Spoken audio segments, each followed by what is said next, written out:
Morning everyone! So, I'm gonna eat now. This is leftover KFC from last night.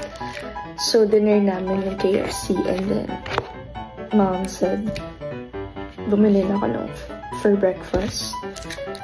And today is the first day of school, but luckily yung first class namin is online. So, 7 to 10 a.m. since yung prof namin doon is based abroad. So, thankfully, dahil hindi pa ako ready pumasok ng school talaga ng super aga. Tomorrow na lang. Anyways, I'm gonna eat now. It's a bit.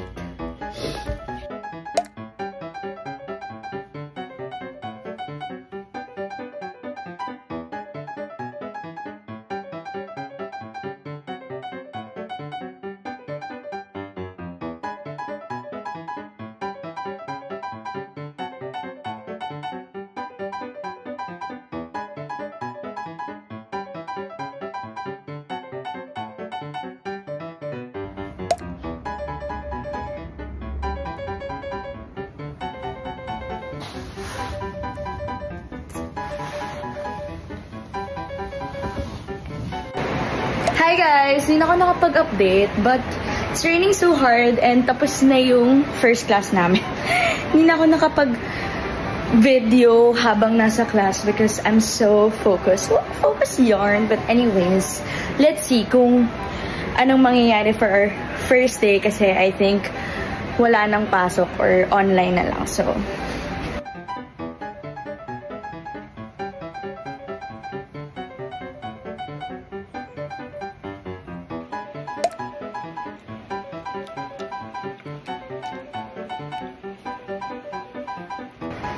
hey guys, so it's been announced that our classes for the second subject is online. So, great start for the first few classes. So, I don't know yet for later my major class, which is pharmacology. So, So, guys, wala nang pasok.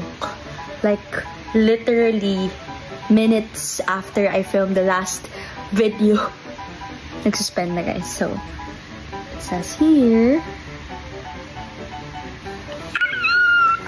walang pasok! Woohoo! Yay!